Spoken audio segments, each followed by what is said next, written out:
యుద్ధం జరుగుతూ ఉంది. పరిస్థితులన్నీ కూడా మనం చూస్తా ఉన్నాం. సో రాకేష్ రెడ్డి గారు మీరు ఏ విధంగా దీని మీద స్పందిస్తారు? అంటే మీరు ఏం కోరుకుంటున్నారు? హ్మ్. మొత్తానికైతే మొదలుపెట్టింది, మొత్తానికైతే స్టార్ట్ చేసింది. ఏం చేయమంటారు మమ్మల్ని? చెయ్యాలనే కదా అందరూ, అంటే ప్రజల అభిప్రాయం. 26 మందితో 120 కోట్ల మంది చచ్చిపోతాం అవసరం అయితే. వాడు ఓడ వచ్చి కాల్చే వరకు ఎందుకు సచ్చుడు? అని చంపేసేస్తాము.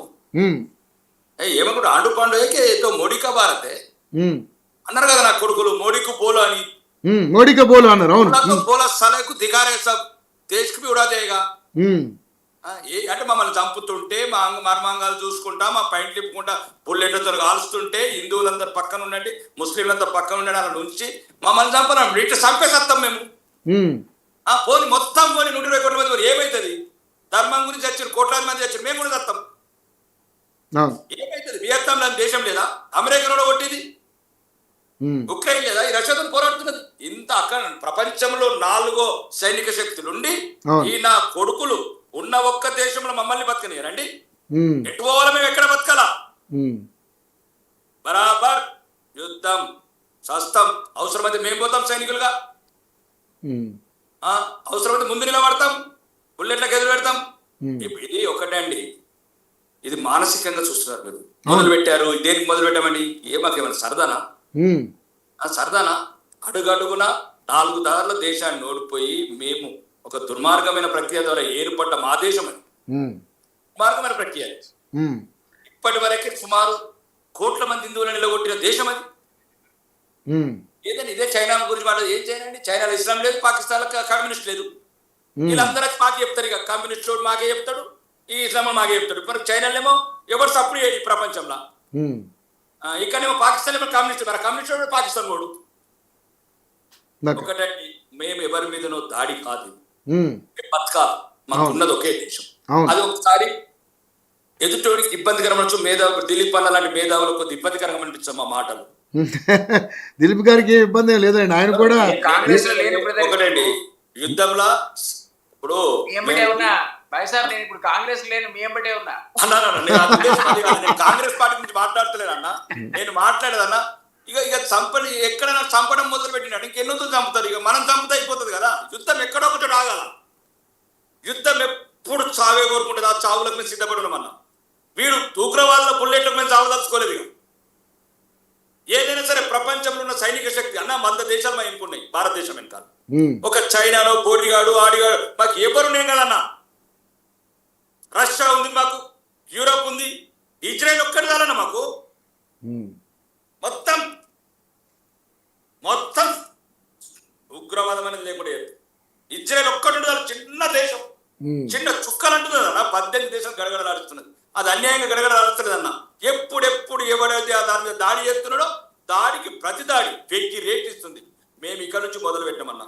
మా అదృష్టం మేము బతుకుండగా నరేంద్ర మోడీ గారిని చూడటం మా అదృష్టమే. భవిష్యత్తులో రాస్తాయి. మేము మహారాణా ప్రతాపం చూడలేదు, మేము ఛత్రపతి శివాజీని చూడలేదు. ఎన్ని తరాలు నష్టపోయినాం. కానీ ఈరోజు ఆ అందరితో సమానమైన, ఆ వీరులతో సమానమైన ఒక వీరుణ్ణి మేము బతుకుండగా చూస్తున్నామన్నా. భవిష్యత్ తరాలు ఎంతో బాధపడతాయి. నరేంద్ర మోడీ ఉండగా మేము ఎందుకు పుట్టలేదని.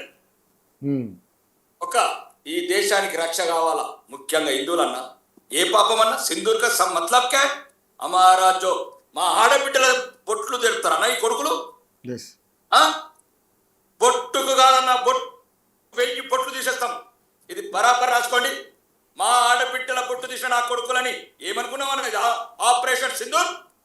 ఆపరేషన్ సింధూర్ ప్రతి హిందూ ఆడబిడ్డ ఒక బొట్టు చెరిగినప్పుడేలా ఈ కొడుకుల మీద సింధూర్ యాక్షన్ తీసుకుంటాం.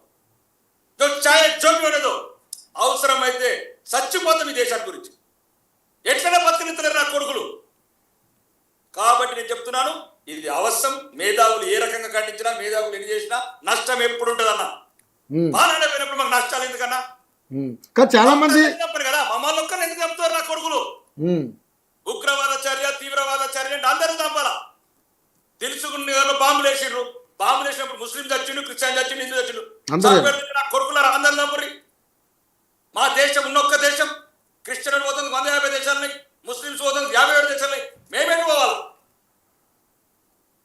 ఈసారి पहले का भारत नहीं है, ये आपका मोदी का भारत है, ये भाजपा का भारत है.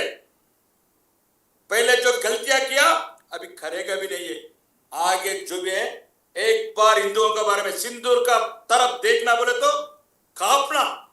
दुनिया के अंदर कोई माई का लाल उसका माँ का दूध पिए तो హిందువుల సింధూరం ముట్టుకోవాలంటే కొడుకులకు ఆపరేషన్ సింధూరే జ్ఞాపకం రావాలా. ఇది ప్రపంచ వ్యాప్తంగా ఒక మెసేజ్ ఇస్తున్నాం. ఏముందని 0.1 మొదలు పెట్టలేదు మేము మొదలు పెడితేందండి. మొన్న ఇరాన్ మత గురువు అన్నాడు చూడు, మేము కాదు. ముస్లిం మత గురువు అన్నాడు, మేము కాదు.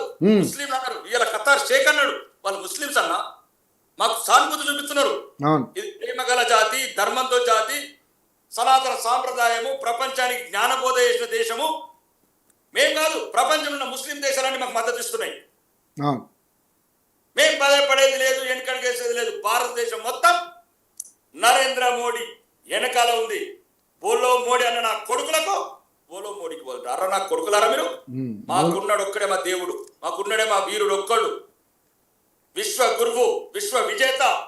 ఈ రోజు మోడీని చెరపడానికి మోడీ నామం మీరు ఎట్లయితే ఉపయోగించారో మీ చావు ఆ రోజే మొదలైంది. ఏ రోజైతే మీ నోట్లకి ఇచ్చిందో మీ పదమే ఉగ్రవాదుల పదమే అది. మోడీకి బోలో मोदी का सिवा कोई है ही नहीं है, हमारा कोई नहीं है मोदी का सिवा. मोदी है तो सब कुछ है हमारे लिए, मोदी नहीं है तो कुछ नहीं है. जो भी जो बोलने दो, जो जितना बोलने दो बोलो. ఎవడు ఏమనుకున్నా ఎన్నికడిగేది లేదు, భయపడేది లేదు. మొత్తం హిందూ బిడ్డల రక్షణకు, భారతదేశ రక్షణకు అవసరమైతే మేము కూడా సిద్ధం యుద్ధంకు. ఓకే. సో పాకిస్తాన్ అయితే ఇప్పుడు తను ఊరుకునే పరిస్థితి లేదు, చర్యకు ప్రతిచర్య ఉంటుందని మాట్లాడుతున్నారు రాకేష్ రెడ్డి గారు. తప్పేముంది అంటున్నా. మేమే రమ్మంటున్నాం మా కొడుకులని. 48లో కొట్టాము, 65లో కొట్టాము, 71లో కొట్టాము, 90 రన్రా ఎన్నిసార్లు అత్తరు రవి కొడుకులారిగా. 90,000 సైనికులు వదిలిపెట్టిన చరిత్ర అనుకుంటారా, పార్టీ అనుకుంటున్నారా? 90,000 సైనికులని 1971 బంగ్లా విముక్తి పోర్లో దొరికిన సైనికులు వదిలిపెట్టేది అనుకున్నా. సిమ్లాలో బుట్టతోని కేక్ తిన్న పార్టీ అనుకుంటారా మమ్మల్ని? రక్తంకు రక్తం, रक्तम की रक्तम. सिंदूर का बदला, सिंदूर का कीमत किसको मालूम है तो बोलने दो मेरे को. అడుగనండి. వాడి ఆడబిడ్డలు విధవలైతే నా కొడుకులకు అర్థమవుతుంది. 4 రోజుల బిడ్డ 16 నాడు పెళ్లి చేసుకుని 20 నాడు విధవరాలుగా వస్తుంది ఇంటికి. ఏ పాపం చేసినామరా మేము? ఏ దేశంలో మేము ఉన్నది? ఏదైనా వేరే దేశంకి వెళ్ళినామారా? మా దేశంలో మా బిడ్డలు పెళ్లిళ్ళు చేసుకొని కాశ్మీర్ వెళ్తే మమ్మల్ని విధవలు చేసి పంపిస్తారా నా కొడుకులారా? నా కొడుకు సపోర్ట్ చేసిన ముందు చంపాలా? ఏదో మతలబ్ ఇది రాజకీయం కాదండి.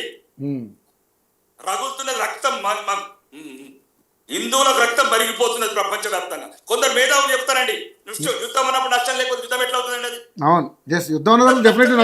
ఎట్లా ముగుస్తుంది? మహాభారతం ముగిసిందా? కృష్ణ గీత మీద రామబాణమా కింద రావణ కష్టాన్ని, కృష్ణ గీత మీద నిత్య సంగ్రామ మహాసంగ్రాన్ని ఎప్పుడు ఆపదు. యుద్ధం యుద్ధం యుద్ధమే, దానికి సిద్ధమైన. ఇంకా ఎవరు ఏం చెప్పినా వినేది లేదు. ఇక్కడ నుంచి ప్రపంచంలో ప్రతి ఒక్క దేశం గుర్తుపెట్టుకోవాలా, మా ఆడబిడ్డల పొట్టు జరపాలంటే నా కొడుకులు మేము ఒక్క పొట్టుకు వేలాది పొట్లు జరుపుతాం. రాసి పెట్టుకోండి. రాకేష్ రెడ్డి గారు కాంగ్రెస్ ఏమని, కాంగ్రెస్ అనేది పార్టీ లేదండి. అందరం భారతీయులం, అందరం భారతీయులు. ముస్లింస్ కావచ్చు, క్రైస్తవ సోదరులు కావచ్చు. కాదండి, మిమ్మల్ని చంపలేదని సంతోషపడుతున్నారా?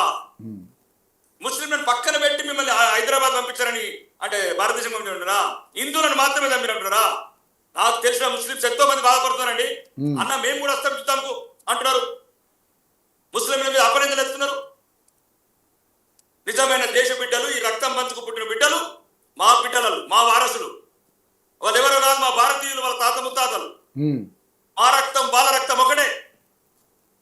కాబట్టి ఎప్పుడు ఎక్కడ కూడా మా ఆడబిడ్డల సింధూరాలు ముట్టాలంటే, చూడాలంటే ఇంక రా, ఇది ఒక్కటే మొదలైంది. అక్కడనే కాదు, ఇక్కడ కూడా మొదలు పెడతాం.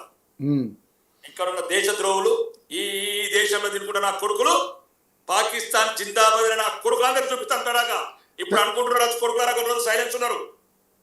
రాకేష్ రెడ్డి గారు ఇప్పటికైనా భారత్ పాకిస్తాన్ల మధ్య ఇప్పటికైనా ఈ దాడులు ఇంతటితో ఆగుతాయి అనుకుంటున్నారా, ఇంకా కొనసాగుతాయి అనుకుంటున్నారు మీరు? పాలు వాడికోట్లో ఉంది, పాలు వాడికోట్లో ఉంది. 400 రూపాయలకు గోధుమ పిండి తిన్న నా కొడుకు చేతిలో ఉంది. అడుగడుగున ఉగ్రవాదులు ఏ దేశంతో మంచుకున్నాడు వాడు? ఒక విఫలమైన దేశం, అవును. ఏ దేశంతో మంచుకున్నాడు వాడు? ఏ దేశంతో కూడా ఆఫ్ఘనిస్తాన్ ఏ దేశంతో కూడా సఖ్యత లేదు వాళ్ళకి. మేమంటే హిందూ దేశం అండి, ఉమ్, పక్కనున్న ముస్లిం దేశం కూడా ఈడు ఒప్పుకోవట్లేదని. అవును. విఫలమైన దేశం, విష ప్రయోగంతో ఏర్పడిన దేశం. ఈ దేశానికి ఏర్పడ్డ ద్రోవులందరికీ వాళ్ళ ఆత్మల పైన ఉన్న కొడుకు దేవుడు శిక్షించాలని కోరుకుంటున్నారు ఈరోజు. ఏ నా కొడుకులైతే మా జాతి నిర్వేదన ప్రయత్నించి ఆ దేశ విభజన చేశారో, ఆ దేశ విభజన పైన ఆత్మలుగా నా కొడుకులకు మనశ్శాంతి రావాలని కోరుకుంటున్నారు. ఒకవేళ నిజంగానే భారత్పై ఎలాగ పాక్ తన ప్రతిచర్య చూపించకుండా ఉండదు, నెక్స్ట్ మన స్టెప్ ఏమైతే బాగుంటుందని మీరు అనుకుంటున్నారు? అంటే వీడియో డిబేట్ ఎలా చెప్పాలా, ఆడియో డిబేట్ ఎలా చెప్తామా? ఉమ్, అంటే త్రివిధ దళాలు, అజిత్ దోవల్ లాంటి సలహాదారుడు, నరేంద్ర మోదీ లాంటి ఒక వీరుణ్ణి కన్న నేల, ఉమ్, విదేశాంగ మంత్రులు కావచ్చు, అమిత్ షాలు కావచ్చు, జయరాం రమేష్ రెడ్డి ఒక దౌత్యవేత్తలు కావచ్చు, ఒక విదేశాంగ మంత్రులు కావచ్చు. పవర్ఫుల్ టీం ఉంది, పంచ అర్జున్ లాగా ఉంది మా దగ్గర, పంచ పాండవులాగా ఉన్నారు మేధావులు. ఉమ్, ఒక భారత సైన్యం ప్రపంచంలోనే జై శ్రీరామ్ అనే దేశం మీద ఉందంటే, ఆర్మీ ఏదో ఉందంటే మా భారతదేశం ఆర్మీ. yes. Yes, sir. सबको सब सिखाते, जो भी आजकल नाटक करने का है अंदर भी दिखाते. Okay. सिंदूर हमारा है, सिंदूर हमारा है. రైట్. రాకేష్ రెడ్డి గారు, మరి పిఓకే అని భారత్ ఎందుకు స్వాధీనం చేసుకోవట్లేదు అని ఎప్పటి నుంచో ఎన్నో రకాల ప్రశ్నలు వస్తూ ఉన్నాయి. దాని మీద ఏం సమాధానం చెప్తారు రాకేష్ రెడ్డి గారు? దీని విషయంలో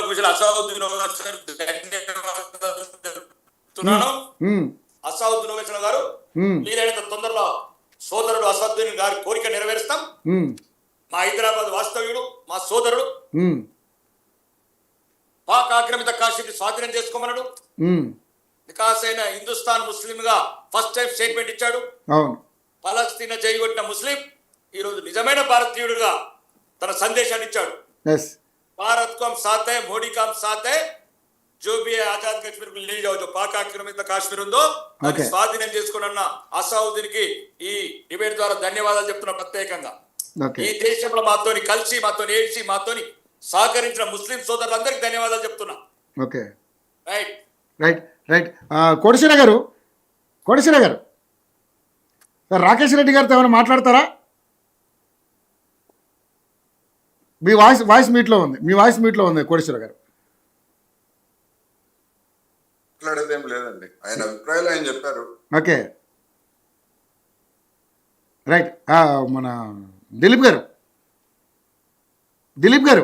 రవి గారు ఏమన్నా మన రాకేష్ రెడ్డి గారితో మాట్లాడతారా మీరు? రాకేష్ రెడ్డి గారు బ్రహ్మాండంగా చెప్పాడు. ఆయన స్పీకర్, ఓకే, ఆయన స్పిరిట్ కి నా జోహార్. మా స్ఫూర్తి, మా ఆదర్శం మీరే. చాలా బాగా మాట్లాడారు. అక్కడక్కడ అట్లాగా దిలీప్ అన్న మీ ఇంటర్వ్యూ చూసి